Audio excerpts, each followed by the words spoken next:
அன்பார்ந்த விழா தலைவர், இயக்குனர், தயாரிப்பாளரும் நல்ல கலைஞருமான முக்தா சீனிவாசன் அவர்களே, மேடையிலே கவிஞர் கண்ணதாசனுடைய புகழ் போற்றி அமர்ந்திருக்கும் அன்புக்குரிய நண்பர்களே, தம்பிமார்களே, விழாவிற்கு வருகை தந்துள்ள தாய்மார்களே, பெரியோர்களே, என் உயிரினும் மேலான அன்பு உடன்பிறப்புகளே, கண்மணி சுப்புவும் நண்பர்கள் சிலரும் என்னை சந்தித்து கவியரசு கண்ணதாசன் அவர்களுடைய 61வது பிறந்த நாள் விழாவினை, அதாவது 60ஆம் ஆண்டு பிறந்த நாள் நிறைவு விழாவினை மணி விழாவாக கொண்டாட வேண்டும், அதற்கு வர வேண்டும் என்று கேட்டார்கள். கேட்டபொழுது நானும் கழகத்தினுடைய பொதுச் செயலாளர் பேராசிரியர் அவர்களும் அண்ணா அறிவாலயத்தில் அமர்ந்திருந்தோம். நாங்கள் அவர்களிடத்திலே சொன்னோம், இன்னமும் நம்மோடு உயிரோடு வாழ்ந்து கொண்டிருப்பவர்களுக்குத்தான் மணி விழா, பவள விழா நடத்துவது வழக்கம். எனவே மணி விழா என்று நடத்தினால் எதிர்காலத்திலே வரலாறு படிக்கின்றவர்கள் 60வது ஆண்டு நிறைந்த பொழுதும் கண்ணதாசன் உயிரோடு இருந்தார் என்று கருதக்கூடும். எனவே 61வது பிறந்த நாள் நினைவு போற்றும் விழா என்று இந்த விழாவை தலைப்பிட்டு அழைப்பதுதான் பொருத்தமாக இருக்கும் என்று சொன்னேன். அவர்களும் அதற்கு இணக்கம் தெரிவித்து பிறந்த நாள் நினைவு போற்றும் விழாவாக கவியரசர் கண்ணதாசனுக்கு இந்த நிகழ்ச்சியை ஏற்பாடு செய்து நம்மை எல்லாம் இந்த நிகழ்ச்சியிலே கலந்து கொள்ளுகின்ற அரிய வாய்ப்பினை வழங்கி இருக்கின்றார்கள். கண்ணதாசன் உயிரோடு நம்மிடத்திலே இல்லை என்பது வாதத்திற்காக சொல்லப்படுகிற ஒன்று என்றாலும் கூட நம்முடைய உணர்வுகளோடு, நம்முடைய உள்ளத்தோடு ஒன்றி போய் என்றென்றும் வாழ்ந்து கொண்டுதான் இருக்கிறார் என்பதுதான் உண்மை. அந்த உண்மையைத்தான் இங்கே நண்பர்கள் எல்லாம் பேசிய பொழுது நாம் உணர்ந்திருக்கின்றோம். கவியரசு கண்ணதாசனுக்கும் எனக்கும் உள்ள தொடர்புகளை, ஆழமான நட்பை நீங்கள் அனைவரும் மிக நன்றாக அறிவீர்கள். எனக்கும் அவருக்கும் எவ்வளவு தோழமை உண்டோ, நட்பு உண்டோ, அன்பு பாசம் உண்டோ, அந்த அளவிற்கு என்னை அவர் மேடைகளிலே கடுமையாக விமர்சித்ததும் உண்டு. என்னை மாத்திரமல்ல, எனக்கு ஒரு ஆறுதல், என்னை மாத்திரமல்ல, அவர் யார் யாரை தலைவராக ஏற்றுக்கொண்டாரோ அவர்களை எல்லாம் ஒரு காலகட்டத்திலே அவர் கடுமையாக விமர்சித்தது உண்டு. இந்த நிகழ்ச்சியை ஏறத்தாழ ஒரு பட்டிமன்றமாக அமைந்ததை நாம் எல்லாம் கண்டோம். பல்வேறு கருத்துக்கள் எதிரும் புதிருமாக சொல்லப்பட்டாலும் கூட அந்த கருத்துக்கள் அனைத்தும் என்னுடைய நண்பர் கவியரசு கண்ணதாசனை மையமாக வைத்து எடுத்து கூறப்பட்ட காரணத்தால் இதுவும் ஒரு வகையிலே கவியரசு கண்ணதாசனுடைய நினைவு போற்றுகின்ற நிகழ்ச்சிதான் என்று நான் எண்ணிக்கொண்டேன். முரண்பாடு குறித்தெல்லாம் இங்கே நம்முடைய பழகருப்பையா அவர்கள் தொடங்கி வைத்து கலிவரதன் அவர்கள் அதைத் தொடர்ந்து தம்பி வலம்புரி ஜான் முரண்பாடு இல்லாதவர்கள் யார் என்று கேட்டு, முரண்பாடு என்றே ஒன்று இல்லை கண்ணதாசனிடத்திலே என்று நிகழ்ச்சியினுடைய தலைவர் முக்தா அவர்கள் முடித்து வைத்து நான் உங்கள் முன்னால் இருக்கிறேன். விழாவினுடைய தலைவர் என்ற காரணத்தினால் முக்தா சீனிவாசன் மிகுந்த எச்சரிக்கையோடு என்னதான் தகராறு நடந்தாலும் கடைசியாக பேசுகிற கலைஞர் சமரசமாகத்தான் பேசுவார் என்று சொல்லி எங்கே நானும் தகராறு செய்துவிடப் போகிறேனோ என்கின்ற அந்த அச்சத்தில் கருத்தை வெளியிட்டிருக்கின்றார். முரண்பாடுகள் ஒரு மனிதனுடைய வளர்ச்சியில், ஒரு இயக்கத்தினுடைய வளர்ச்சியில் இருந்தாலும் கூட அடிப்படை அறவே அகற்றப்படுகிற நிலையிலே கொள்கைகளை விட்டுக் கொடுக்காத தன்மை இருந்திட வேண்டும். அறிஞர் அண்ணாவும் அவர் உருவாக்கிய திராவிட முன்னேற்ற கழகமும் திராவிட நாடு தனி நாடாக வேண்டும் என்று கேட்டது உண்டு. பிறகு திராவிட நாடு கோரிக்கையை விட்டுவிட்டோம் என்று அண்ணா அவர்கள் சொன்னது உண்டு. அதை முரண்பாடாக எடுத்துக்கொள்ள முடியாது. திராவிட நாடு வேண்டும் என்று கேட்ட அண்ணா திராவிட நாடு பிரிவினை கொள்கையை விட்டுவிட்ட பிறகு கூட தமிழக சட்டப்பேரவையிலே முதலமைச்சராக எழுந்து நின்று பிரிவினை கொள்கையை நாங்கள் விட்டுவிட்டாலும் பிரிவினை கேட்பதற்கு என்னென்ன காரணங்கள் சொல்லப்பட்டனவோ அந்த காரணங்கள் அப்படியே இருக்கின்றன. எனவே அந்த காரணங்களை உணர்ந்து அந்த குறைகளை களைய வேண்டியது டில்லி அரசாங்கத்தினுடைய பணி என்று பேசியிருக்கின்றார். அதுதான் அடிப்படை. அடிப்படை கொள்கைகளுக்கு மாறாக சில நேரங்களிலே சிலர் தங்களை மாற்றிக் கொள்ளும் பொழுதுதான் அது முரண்பாடு போல தோன்றக்கூடும். ஒருவரை ஒரு முழ உயரம் தூக்கி வைத்து கீழே போட்டால் கீழே விழுந்தவருக்கு அதிகமாக வலிக்காது. அதே மனிதரை ஒரு 6 அடி தூரம் உயரை தூக்கி கீழே போட்டால் எலும்பு கூட உடைந்துவிடும். கண்ணதாசன் என்ன செய்வார் என்றால், ஒருவரை உயர்த்துவதென்றால் 6 அடி உயரம், 7 அடி உயரம், 60 அடி உயரம் கூட உயர்த்துவார். அங்கிருந்து கீழே போடும் பொழுதுதான் விழுந்தவருக்கு வலி தாக்காது. அப்படி வலி தாங்கிக் கொண்டவர்களே நானும் ஒருவன். அண்ணா, பெருந்தலைவர் காமராஜர், மூதறிஞர் ராஜாஜி, ஆசியாவில் ஜோதி பண்டித ஜவஹர்லால் நேரு, அன்னை இந்திரா காந்தி, மறைந்த முதலமைச்சரினுடைய ஆரோக்கிய நண்பர் எம்ஜிஆர், இவர்கள் அனைவருமே கவியரசர் கண்ணதாசன் அவர்களுடைய தாக்குதலுக்கும் உள்ளானவர்கள், போற்றுதலுக்கும் உள்ளானவர்கள். நான் அப்பொழுதெல்லாம் கருதிக் கொள்வது, நேற்றைக்கு கூட என்னுடைய பேர பையன் நான் அருகே அழைத்து கொஞ்சிய பொழுது என் கன்னத்திலே முத்தமிட்டான். சிறிது நேரத்திற்கெல்லாம் ஓங்கி அடித்தார் கன்னத்தில். நான் 2க்கு அதிக வேறுபாடு காணவில்லை. அப்படித்தான் கண்ணதாசனிடத்திலும் நான் அந்த வேறுபாட்டை என்றைக்கும் கண்டதில்லை. கண்ணதாசனை எண்ணும் பொழுது தொடக்க காலத்திலே எனக்கும் அவருக்கும் எப்படி நட்பு அரும்பிற்று என்பதையெல்லாம் பசுமையாக நினைவுக்கு கொண்டு வருகிற நேரத்தில் என்னுடைய குரல் கூட தழுதெடுக்கிறது. நான் ஒன்றை சொல்லுவேன், அரசியலுக்காக சொல்வதாக யாரும் கருத மாட்டீர்கள். என்னுடைய நண்பர் எம்ஜிஆர் அவர்கள் மறைந்த அன்று காலையிலே தோட்டத்திற்கு சென்று திரும்பிய பிறகு மறுநாள் அவருடைய உடலை அடக்கம் செய்வதற்காக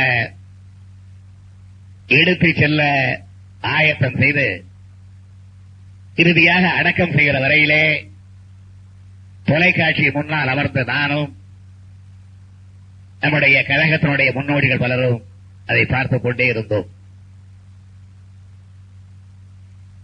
இறுதியாக கடற்கரையில் தோண்டப்பட்டிருந்த அந்த புதைகுழியில்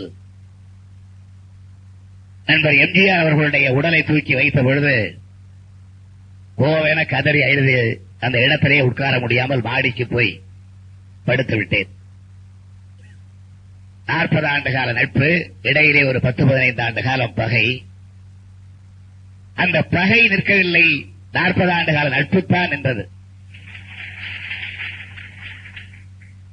அதைப் போல கண்ணதாசன் வெளிநாட்டிலே மறைந்து விட்டார்.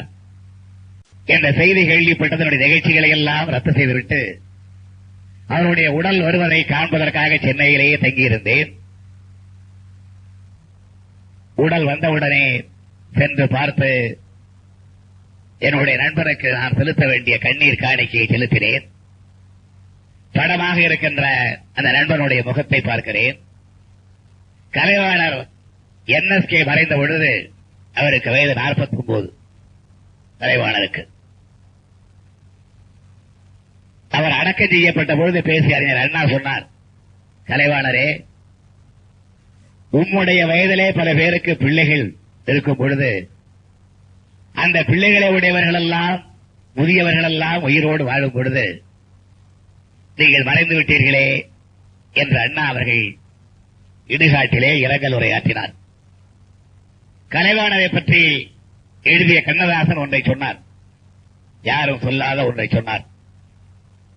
நீ வயதாகி நரை முதிர்ந்து உடல் தளர்ந்து முகம் சுருங்கி ஒருவன் இறந்தால் அவன் இறந்த பொழுது என்ன உருவம் இருக்குமோ அதுதான் எதிர்காலத்திலே மக்களுடைய உள்ளத்திலே பதிந்திருக்கும். அப்படி ஒரு வயோதிக தோற்றத்தை, விருத்தாப்பிய கோலத்தை எதிர்காலத்தில் வருகின்ற மக்களுக்கு காட்டக்கூடாதுதான் அந்த இளம் முகத்தோடு நீ மறைந்து விட்டாயா என்று கண்ணதாசன் கேட்டிருந்தார். நான் அதைத்தான் என்னுடைய நண்பர் கண்ணதாசனையும் பார்த்து கேட்கிறேன்.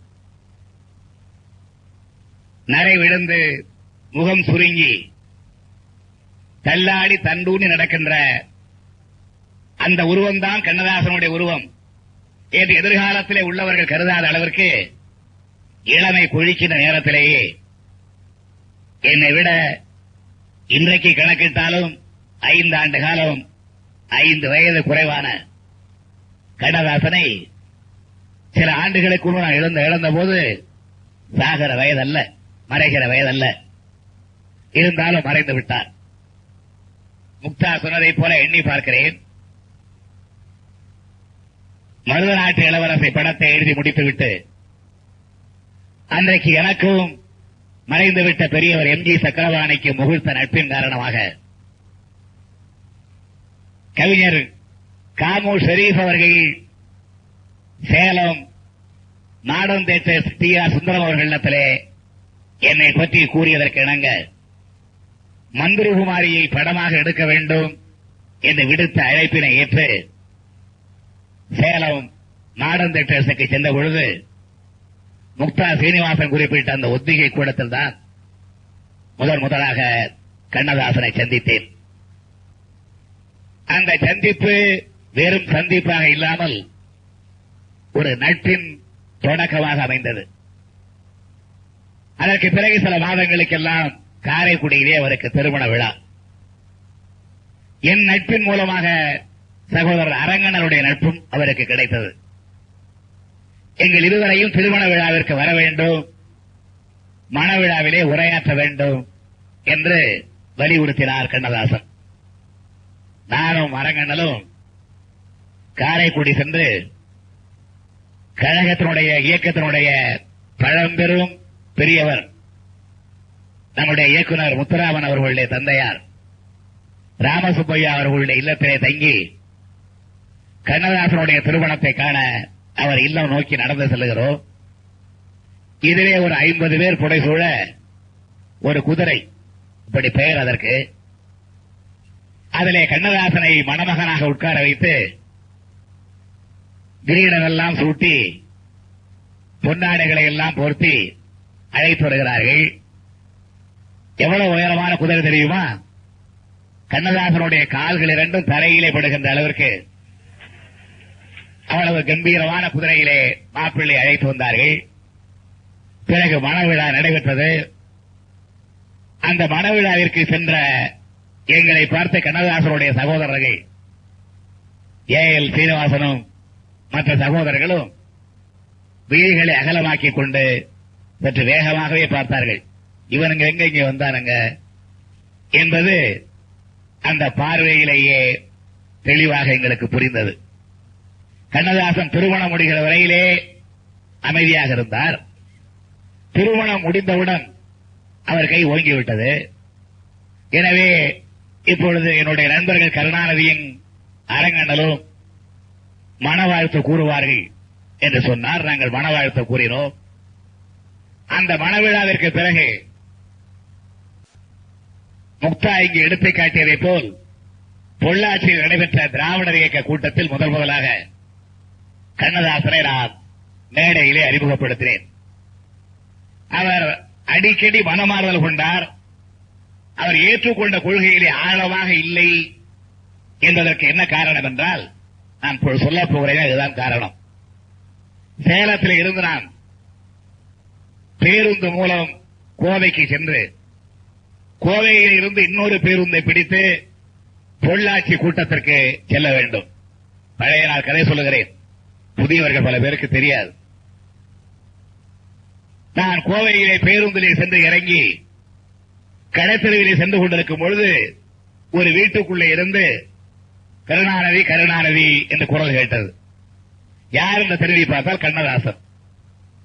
பட்டை பட்டையாக விபூதி குங்குமம் இவைகளோடு அமர்ந்திருந்தார். இறங்கி ஓடி வந்தார், தெருவுக்கு அழைத்துக் கொண்டு போனார். அங்கே அமர்ந்து தேநீர் அருந்தினோம். எங்கே போகிறாய் என்று கேட்டார். பொள்ளாச்சி கூட்டத்திற்கு செல்கிறேன் என்றேன். நானும் வரட்டுமா என்றார். வா என்றேன். இருவரும் பேருந்தில் ஏறி பொள்ளாச்சிக்கு போனோம். மேடையில் ஒரு புறத்திலே அமர்ந்திருந்தார். எங்களுக்கு முன்னால் பொள்ளாச்சி ராமானுஜம் என்கின்ற அந்த ஊர் செயலாளர் பேசினார். அப்பொழுது கண்ணதாசன் நானும் பேசட்டுமா என்றார். என்னையா, அப்பொழுதெல்லாம் திராவிடர் கழகம். நான் சொன்னேன், என்னையா நெற்றியிலே விபூதி பட்டை பட்டையாக பூசிக்கொண்டு குங்குமத்தை வைத்துக் கொண்டு எப்படி பேசுவது என்றேன். அது என்ன பிரமாதம் என்று உடனே அழித்து விட்டார்.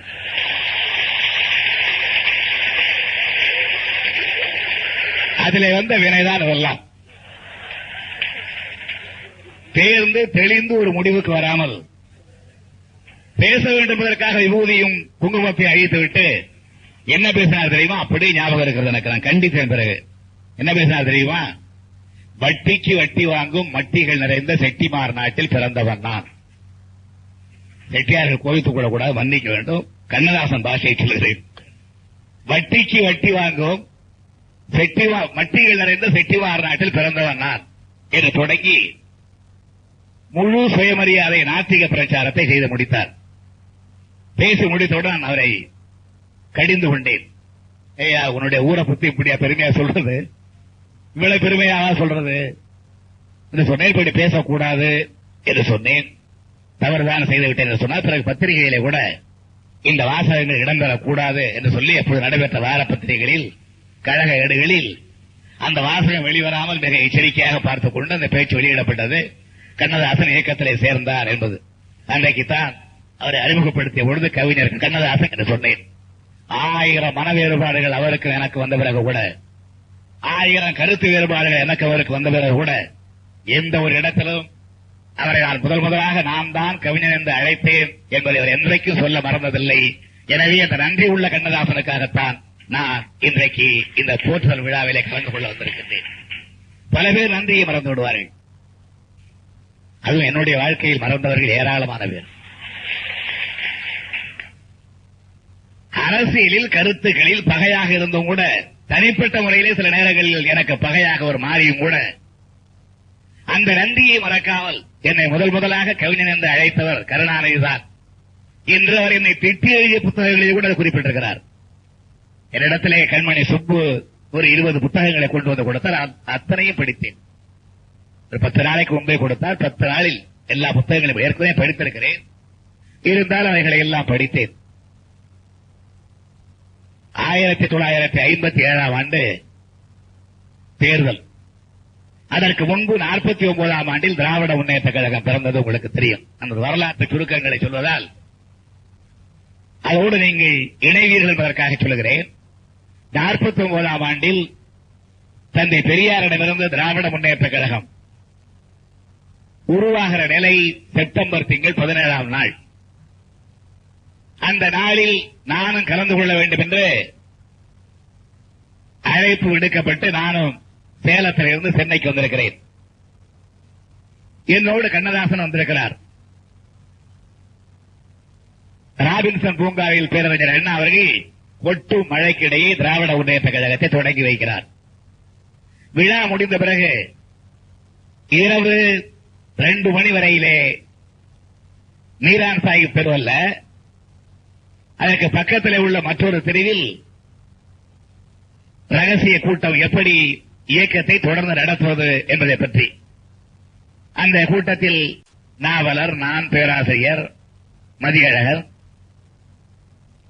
மறைந்த ஈவி.கே. சம்பத் இவர்களெல்லாம் கலந்து கொள்கிறோம். குழந்தை கே. நீலவேகம் இவர்களெல்லாம் கலந்து கொள்கிறோம். கண்ணதாசன் அவர்கள் நான் தங்கு விடுதிக்கு செல்கிறேன் சொல்லி நாடார் மேன்ஷன் அங்கதான் தங்கி இருந்தோம். காலையில வந்து இறங்கினோம். அங்கே போகிறேன் என்று சொல்லி நாடார் மேன்ஷனுக்கு அவர் போய்விட்டார். 2 மணிக்கு எங்களுடைய கூட்ட நிகழ்ச்சிகள் முடிந்து நான் எவரெஸ்ட் ஹோட்டலுக்கு எதிரே உள்ள நாடார் மேன்ஷன் தங்கு விடுதிக்கு வந்தேன். நாங்கள் தங்கியிருந்த அறையிலே கண்ணதாசன் தாள் போட்டுக் கொண்டு தூங்கிக் கொண்டிருந்தார். கதவை தட்டினேன், எழுந்து திறந்தார். காலையிலே நாங்கள் சிற்றுண்டி அறிந்துவிட்டு வைத்துவிட்டு போன தட்டுக்கள் அப்படியே இன்னொரு படுக்கையில் அப்படியே 2 தட்டுக்கள் இருந்தன. அவர் மற்றொரு படுக்கையிலே படுத்து தூங்கிக் கொண்டிருந்தவர் எழுந்து வந்து கதவை திறந்தார். கதவை திறந்த வேகத்திலேயே படுக்கையில் விழுந்து மீண்டும் உறங்க ஆரம்பித்து விட்டார். நான் படுப்பதற்காக மற்றொரு படுக்கையிலே போய் இந்த தட்டுகளை எடுத்தால் ஒரு கருநாக பாம்பு அந்த தட்டுக்கு கீழே சுற்றிக் கொண்டிருந்தது. பயந்து அலறி தட்டுகளை தூக்கி எறிந்துவிட்டு ஆட்களை எல்லாம் அழைத்தோம். அந்த விடுதியிலே உள்ளவர்கள் ஓடோடி வந்து அந்த பாம்புகளை எல்லாம் அடித்து, அது அடித்தால் கூட சாகாது என்று கொளுத்தினார்கள். அதை சிறிய அளவு பாம்பு தான் அவர்களை வெளியே போட்ட பிறகு கண்ணதாசனிடத்திலே சொன்னேன், ஐயா, பாம்பை நான் பார்த்து விட்ட காரணத்தால் பயமாக இருக்கிறது, நீ அந்த படுக்கையிலே படுத்துக் கொள், நான் நீ படுத்த படுக்கையிலே படுத்துக் கொள்கிறேன் என்று சொன்னேன். உன்னை கண்ணதாசன், என்ன அதுக்கெல்லாம் பயந்துகிட்டு, மனுஷனா வீரமா இருக்கணும், நீ அங்கேயே படியா, நான் இதிலே படுத்துக்கிறேன்.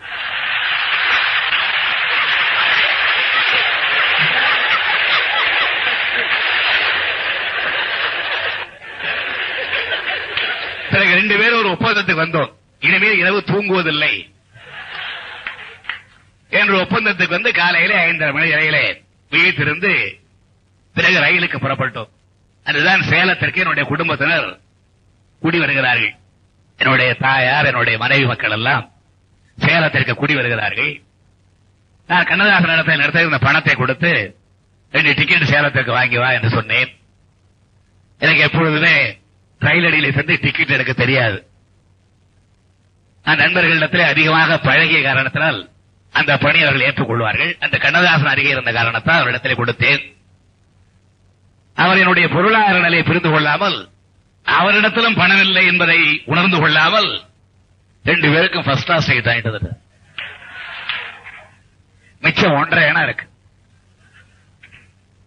2 பேரும் முதல் வகுப்பில் ஏறி உட்கார்ந்தோம். என்னையா அப்படி பண்ணிவிட்டீங்க, சாயந்தரம் 8 மணிக்கு தான் சேர போறோம், அது வரலையும் சாப்பிட வேண்டாமா, என்ன செய்வது என்றோம்.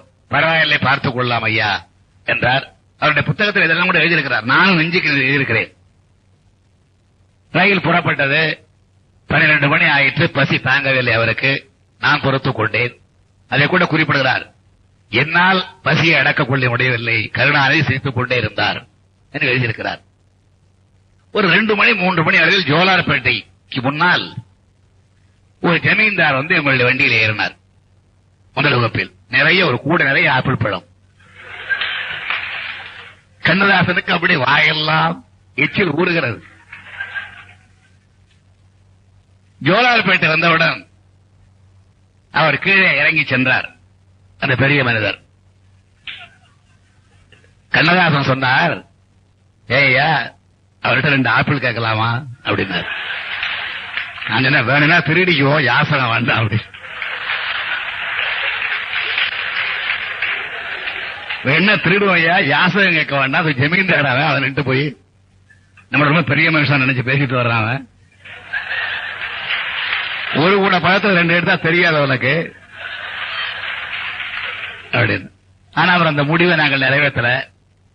ஆனாலும் அவன் வந்து உடனே அந்த ஜமீன்தார் வந்து உட்கார்ந்து என்ன நீங்க சாப்பிடலையா தம்பிங்க அப்படின்னாரு. சாப்பிட்டு வர்றாங்கன்னு சொல்லிட்டு கீழே இறங்கணும். கீழே இறங்கி அப்ப நான் புகைப்பிடிக்கிற வழக்கம் உண்டு, யாரும் பின்பற்ற வேண்டாம், அவரே புகைப்பிடித்தார் என்பதற்காக யாராவது பின்பற்றி இருந்தால் விட்டுவிட வேண்டும் என்று மேடையில் இருப்பவர்களை கேட்டுக் கொள்கிறேன். 2 பேரும் சென்று அந்த மிச்சம் இருந்த ஒன்றேனா அதுக்குள்ள எத்தனை சிகரெட் வாங்க முடியுமோ அத்தனை சிகரெட்டை வாங்கி இதை சாப்பிட்டுட்டு ஜீரணத்துக்காக புகைப்பிடிக்கிற மாதிரி பிடிச்சிக்கிட்டு அந்த ஜமீன்தாருக்கு முன்னாடி வந்து உட்காந்து சாப்பிட்டு என்ன சாப்பிட்டீங்க? சாப்பிட்டோம், பிரியாணி சாப்பிட்டோம் அப்படின்னு சொல்லிட்டு அது 8 மணிக்கு போய் சேலத்துல இறங்கணும். நல்ல வேளை எங்க அம்மா மனைவி இவங்க எல்லாம் வந்தவங்க கட்டுச்சோறு கட்டிட்டு வந்திருந்தாங்க. ரயில் அடியிலே உட்கார்ந்து சாப்பிட்டு பிறகு சேலத்துல போய் எங்க வீடுகள்ல இறங்கணும். இதெல்லாம் நான் சொல்றது காரணம், எப்படி நாங்கள் இருவரும் நண்பர்களாக இருந்தோம் என்பதற்காகத்தான். அதனால்தான் எவ்வளவோ அபிப்பிராய பேதங்கள் வந்த போதும் கூட எங்களை பிரிக்க முடிந்தது, எங்கள் நட்பை பிரிக்க முடியவில்லை. அதுதான் உண்மை. எவ்வளவோ வேடிக்கை நிகழ்ச்சிகள். 57ஆம் ஆண்டு நடைபெற்ற பொதுத் தேர்தலில் திராவிட முன்னேற்ற கழகம் போட்டியிடுவது என்று தீர்மானிக்கும். நான் குளித்தலை தொகுதியிலே போட்டியிடுகிறேன். அறிஞர் அண்ணா காஞ்சிபுரத்திலே போட்டியிடுகிறார். நாவலர் நெடுஞ்செழியன் சேலத்திலே போட்டியிடுகிறார். பேராசிரியர் சென்னையிலே போட்டியிடுகிறார். அண்ணா வெற்றி பெறுகிறார். அந்த தென் மாவட்டங்கள் முழுதும் நாகப்பட்டினத்திலிருந்து கன்னியாகுமரி வரையிலே ஒரே ஒரு ஆள் நான் தான் குளித்தலையிலே வெற்றி பெறுகிறேன். பேராசிரியர் வெற்றி பெறுகிறார். நாவலர் சேலத்திலே ஒரு 200 அல்லது 300 வாக்கு வித்தியாசத்திலே வெற்றி வாய்ப்பை இழக்கிறார். கண்ணதாசன் திருப்பத்தூர் தொகுதியிலே போட்டியிடுகிறார். காங்கிரஸ் எதிர்த்து, கம்யூனிஸ்ட் கட்சி எதிர்த்து கண்ணதாசன் போட்டியிடுகிறார். தேர்தல் முடிந்து வாக்குகள் எண்ணப்படுகின்றன. முடிவுகள் அறிவிக்கப்படவில்லை. நான் கரூர் தொகுதிக்காக கரூரில் சென்று பேசிக் கொண்டிருக்கிறேன். அங்கே ஒரு துண்டுத்தாள் வருகிறது, கண்ணதாசன் வெற்றி பெற்று விட்டார் என்று ஒரு துண்டுத்தாள் வருகிறது. எனக்கு கண்ணதாசனை பற்றி தெரியும் என்பதால் அவசரப்பட்டு சொல்ல விரும்பவில்லை. ஆனால் நான் பேசி முடித்தவரை அன்பில் தர்மர் இங்கே வந்த சீட்டை வைத்துக் கொண்டு, தெரியுமா கவிஞர் கண்ணதாசன் வெற்றி என்று சொல்லி ஒரே கரகோஷம். திரும்பி வரும்போது அன்பிலிடத்தில் கேட்ட, என்ன அவசரப்பட்டு சொல்லிவிட்டேன்னு தெரியவில்லையே என்று திருச்சிக்கு நேராக வந்தோம். திருச்சியிலே கண்ணதாசன் பேசியிருப்பதாக MS மணி சொன்னார். என்ன பேசினார் கேட்டோம். முதல் பொது தேர்தல், முதல் பெட்டி, முதல் வெற்றி, முதல் MLA கண்ணதாசன் என்று அவரை பேசி முடித்து விட்டார். காலையில எழுந்தால் 3வது இடத்திலே டெபாசிட் போய் உட்கார்ந்து இருக்கிறார். என்னையா அப்படி ஆயிட்டது, ஏன் இப்படி பேசுறேன் அப்படின்னு கேட்டேன். பெட்டி உடைச்சுட்டாயா?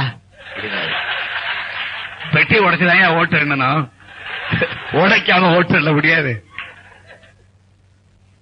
ஆக அந்த தோல்வியை கூட எளிதாக வேடிக்கையாக எடுத்துக்கொள்ளக்கூடிய குழந்தை உள்ளம் கவியரசு கண்ணதாசனுடைய உள்ளம். அப்படிப்பட்ட உள்ளம் இருந்த காரணத்தினாலேதான் என்னதான் முரண்பாடுகள் அவருடைய வாழ்க்கையிலே இருந்தாலும் கூட தம்பி வலமுருஜான் சொன்னதை போல அவைகளை நாம் பொருட்படுத்துவதில்லை. அந்த முரண்பாடுதான் கருத்து வேறுபாடுகள், பரிணாம வளர்ச்சி, அரசியலில், சமுதாயத்துறையில், பொருளாதாரத்துறையில், எல்லா துறையிலும் ஏற்படுவது உண்டு. ஆனால் மிக வேகமாக சில நேரங்களிலே அவர் பலரை தாக்கி இருக்கின்றார். ஆனால் நான் முதலிலே சொன்னதை போல அதை யாரும் பொருட்படுத்துவதில்லை. காரணம், அவருடைய அந்த தாக்குதலோடு தொடர்ந்து வீக்கவனுடைய உடம்பிலே காணும் பொழுதே அவருடைய தமிழ் ஒத்தடமாக மாறி அந்த வீக்கத்தை, வலியை குறைத்துவிடக்கூடிய ஆற்றல் பெற்றதாக இருந்தது. அவருடைய தமிழை, அவருடைய கவிதை அழகை இங்கே நம்முடைய கவிஞர் பெருமக்கள் அனைவரும் பாராட்டினார்கள். நம்முடைய மேத்தாவும் பழகருப்பையாவும் அவர் இருந்த இடம் வெற்றிடம் என்று சொன்னதை தம்பி ஜான் ஏற்றுக்கொள்ளவில்லை, நானும் கூட ஏற்றுக்கொள்ளவில்லை. ஏனென்றால் தங்களுக்கு பிறகு ஒரு தலைமுறையை உருவாக்கிவிட்டு போகின்றவர்கள் தான் தலைவர்களாக இருக்க முடியும், கவிஞர்களாக இருக்க முடியும். எனவே அந்த இடம் வெற்றிடமாக ஆக முடியாது. எத்தனையோ புது கவிதைகளை எல்லாம் தம்பி ஜான் அவருக்கே உரிய பாணியிலே இங்கு எடுத்து காட்டினார். மேத்தா கூட ஒரு முறை ஞாபகப்படுத்தினார் ஒரு நிகழ்ச்சியில். நான் ஆனந்த விகடனில் ஒரு கவிதை படித்தேன், புது கவிதை. அதிலே ஒருவர் எழுதியிருக்கிறார், ஒரு இளைஞர் எழுதியிருக்கிறார், விதவை துயரத்தை பற்றி எழுதும்போது சொல்லுகிறார், விதவை என்று எழுதினால் அந்த எழுத்துக்கு கூட பொட்டில்லையே. விதவை என்று எழுதினால் அந்த எழுத்துக்கு கூட பொட்டில்லையே என்று எழுதினார். நான் ஒரு விழாவில் அதை பாராட்டி விட்டு சொன்னேன், தம்பி வடமொழி எழுதினால்தான் பொட்டு இருக்காது, கைம்பெண் என்று தமிழில் எழுதினால் ஒரு பொட்டுக்கு 2 பொட்டு வைக்கலாம்.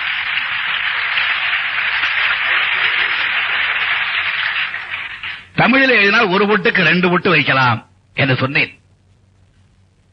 அதற்காக நான் அந்த இளங்கவிஞனை வெற்றி கண்டு விட்டேன் என்றல்ல, என் தமிழை காப்பாற்ற வேண்டும் அல்லவா, அதற்காக.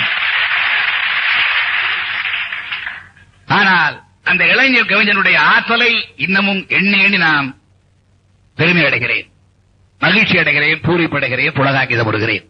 அப்படிப்பட்ட எண்ணற்ற கவிஞர்கள் இன்றைக்கு தோன்றியிருக்கின்றார்கள். தம்பி ஜான் எழுதுகின்ற உரைநடையே கவிதை போல இருக்கிறது. நேத்தா எழுதுகின்ற புது கவிதைகளை அவர் என்னை பார்த்தாலும் பார்க்காவிட்டால் அடிக்கடி அவருடைய எழுத்துக்களை நான் பார்த்துக் கொண்டிருக்கிறேன். அதே போல இந்த மேடையில் அமர்ந்திருக்கின்ற பல்வேறு கவிஞர் பெருமக்கள், கலைஞர்கள், அவர்களுடைய எழுத்துக்களை எல்லாம் நான் படிக்கிறேன். ஜான் அடிக்கடி சொல்வார், நான் நிரம்ப படிப்பவன் என்று. நிரம்ப படித்தவனோ இல்லையோ, நிரம்ப படிப்பவன். படித்துக் கொண்டிருக்கிறேன். படித்து படித்து பூரிப்படைகிறேன். ஒரு இளம் தலைமுறை நேர்த்தியான முறையில் நல்ல கற்பனை வளத்தோடு, கருத்து வளத்தோடு இன்றைக்கு உருவாகி கொண்டிருக்கிறது, அதை பார்க்கிறேன்.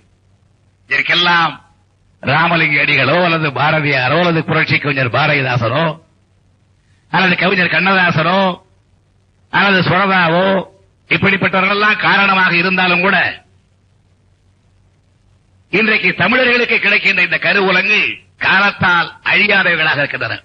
கண்ணதாசனே தைப்பாவை என்ற ஒரு நூலில் குறிப்பிடுகிறார். தை மாதத்தை புரட்சி கவிஞர் பாரதிதாசன் சொல்ல வந்த பொழுது சொன்னார், பொங்கல் வாழ்த்தில் சொல்லுகிறார். யாருக்கும் எழுதி கொடுத்த பொங்கல் வாழ்த்து, கவிதை எழுத வேண்டும் என்று எழுதவில்லை, யாரோ பொங்கல் வாழ்த்து கேட்டாரே எழுதி கொடுக்கிறார். மார்கழி உச்சியில் மலர்ந்தது பொங்கல். மார்கழி என்பது ஒரு கொடி போலவும் அல்லது செடி போலவும் அதன் உச்சியிலே மலர்ந்தது பொங்கல். மார்கழி உச்சியில், தை முதல் நாள் மலர்ந்தது பொங்கல் என்று சொல்வதற்கு பதிலாக மார்கழி உச்சியில் மலர்ந்தது பொங்கல் என்றார் பாரதிதாசன். கண்ணதாசன் சொல்லுகிறார், தைப்பாவையை பார்த்து, தை மாதத்தை பார்த்து சொல்லுகிறார், மார்கழிக்கு பெண்ணாக, மார்கழி மாதம் ஈன்றெடுத்த பெண்ணாம் யார்? தை. மாசிக்கு தாயாக, மார்கழிக்கு பெண்ணாக, மாசிக்கு தாயாக. தைக்கு பிறகு மாசி இருக்கிறதே, மார்கழிக்கு பெண்ணாக பிறந்த தைப்பாவை மாசியை பெண்ணாக பெறுகிறதாம். மார்கழிக்கு பெண்ணாக, மாசிக்கு தாயாக, பேர் கொழிக்க வந்த பெட்டகமே தைப்பாவாய். அடுத்து வெகு அழகாக சொல்கிறார், அந்த தை மாதத்து கதிர் ஒளி எப்படி இருக்கிறதாம். நான் கதிர் ஒளி என்றே சொல்லுகிறேன், அரசியல் பேச விரும்பவில்லை. அந்த கதிர் ஒளி எப்படி இருக்கிறதாம், நெய்வார் கை நூலை, நெசவாளர்களுடைய கை நூலை, நெய்யும் முழு அந்த கை நூலை, நெய்வார் கை நூலை நிலத்தே விரித்தது போல் கைகாட்டி வாராய் கதிரொளியே தைப்பாவாய். கதிரொளி வருவது, கதிரிலிருந்து அந்த கதிர்கள் புறப்பட்டு, அந்த கிரணங்கள் புறப்பட்டு வெளிவருவது, அந்த கதிர் வீச்சு எப்படி இருக்கிறது என்றால், நெய்வார் கை நூலை நிலத்தே விரித்தது போல். இப்படிப்பட்ட கற்பனை வளம் தெரிந்த கவிஞர் தான் கவியரசு கண்ணதாசன். இங்கே என்னை காதலியாக பாவித்து அவர் பாடிய பாட்டை, எழுதிய கவிதை எல்லாம் இங்கே சொன்னார்கள். அவர்கள் சொன்னதை நான் திருப்பி சொன்னால் அதையே திருப்பி சொல்லுகிறானே என்று நீங்கள் எண்ணக்கூடும். ஆனால் காதலன் பேசிய பேச்சை எண்ணி எண்ணி பார்ப்பதுதானே காதலிக்கு அழகு. எனவே அதையும் ஒரு முறை சொல்லுகிறேன், என்றால் ஒரு நிகழ்ச்சியை குறிப்பிட வேண்டுவதற்காக. காதல் என்ற தலைப்பில் ஒரு கவியரங்கத்தில், இல்லை மன்னிக்க வேண்டும், என்னுடைய பெயர் கொண்ட ஒரு தலைப்பில் ஒரு கவியரங்கம். அந்த கவியரங்கத்தில் என்னை சேவகன் என்றும், தாய் என்றும், காவலன் என்றும், காதலி என்றும் பல தலைப்புகளில் கவிஞர்கள் பாடினார்கள். அப்படி பாடிய பொழுது என்னை காதலி என்ற தலைப்பிலே கவிஞர் கண்ணதாசன் பாடினார். எனக்கும் ஓர் காதல் உண்டு, இதயத்தின் உள்ளே தூங்கும் வனக்கிளி அவளை இன்னும் மறக்கவே முடியவில்லை, நினைக்கையில் இனிக்கும் அந்த நெய்வாச குழலி என்று. நெய்வாச குழலி மதுரையிலே சந்தேகம் ஏற்பட்டதே, கூந்தலுக்கு மனம் இயற்கையா செயற்கையா என்று. கண்ணதாசன் என்னுடைய கூந்தல் மனம் நெய்வாச குழலி, நெய்வாச குழலி என்று எனக்கு ஒரு கவிதையானால், இதுதான் நான் கண்ட இன்பம்.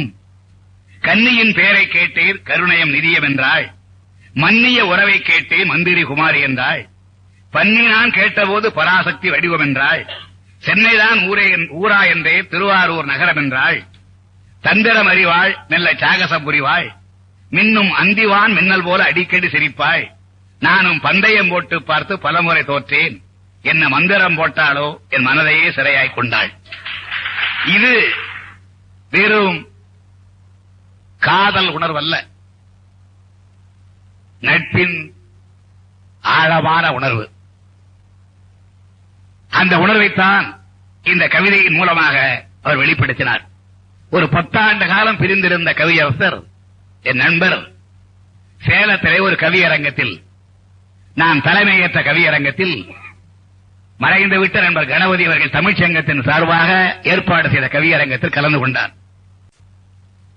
அப்படி கலந்து கொண்ட போது அந்த கவியரங்கத்தினுடைய தலைப்பு கணக்கு என்பதாகும்.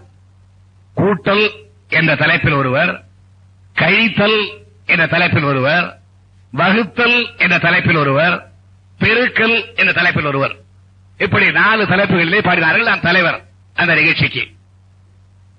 அப்பொழுது கழித்தல் என்ற தலைப்பில் கண்ணதாசன் பாடுகிறார். அந்த வரிகளை அப்படியே பாடி காட்டுகிறேன்.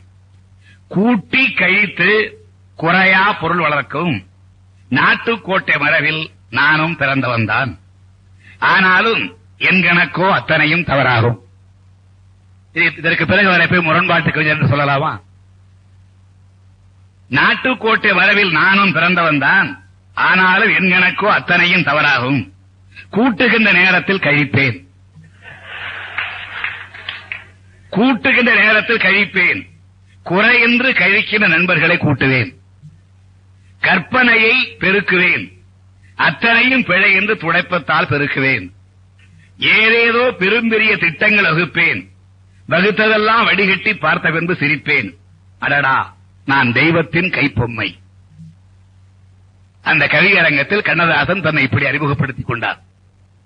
நான் அவரை அறிமுகப்படுத்தும் போது சொன்னேன், கழித்தல் கணக்கில் இருந்த கவிஞர் இவர், கழித்தல் கணக்கில் இருந்த கவிஞர் இன்று கூட்டல் கணக்கில் இணைந்து விட்டார் நம்மோடு. சேலத்தில் சேர்ந்த நண்பர் நாங்கள் மீண்டும் சேலத்தில் சேர்வதற்கு யார் தயவு வேண்டும்? கவியரசர் என்று என் தோழர் தம்மை அழைக்கின்றார், எனக்கு கோபம். கவியரசர் என்று என் தோழர் தம்மை அழைக்கின்றார், எனக்கு கோபம். நான் அமைச்சன் தானே, இவர் அரசர் என்றோ? அப்போது நான் அமைச்சராக இருக்கிறேன், முதலமைச்சராக. கவியரசர் என்று என் தோழர் தம்மை அழைக்கின்றார், எனக்கு கோபம். நான் அமைச்சன் தானே, இவர் அரசர் என்றோ? அரசராக இருந்தாலும் இவர் என் ஒற்றர் என்பேன், அரசராக இருந்தாலும் இவர் என் ஒற்றர் என்பேன். 2 10 ஐயா, இவர் மாறு வேடம் உண்டு. 2 10 ஐயா, இவர் மாறு வேடம் உண்டு. மாற்றார் படை வீட்டை சுற்றி வந்தார், முக்தா விட. 2 10 ஐயா, இவர் மாறு வேடம் உண்டு, மாற்றார் படை வீட்டை சுற்றி வந்தார். இன்று மறுபிறவி எடுத்து இங்கு வந்தார். குயிலென்று பறக்க விட்டேன் பாடி வர, குயிலென்று பறக்க விட்டேன் பாடி வர, கோட்டான்கள் கூட்டத்தில் குயில் பாட்டு எடுபடுமா? குயிலென்று பறக்க விட்டேன் பாடி வர, கோட்டான்கள் கூட்டத்தில் குயில் பாட்டு எடுபடுமா? கூப்பிட்டுக் கொண்டேன் என் தோட்டத்திற்கே. தோட்டம் வந்த குயிலே, என் தோளில் தொத்தும் கிளியே, கூட்டல் கவிதை ஆர்த்து களிப்பில் எம்மை ஆழ்த்து.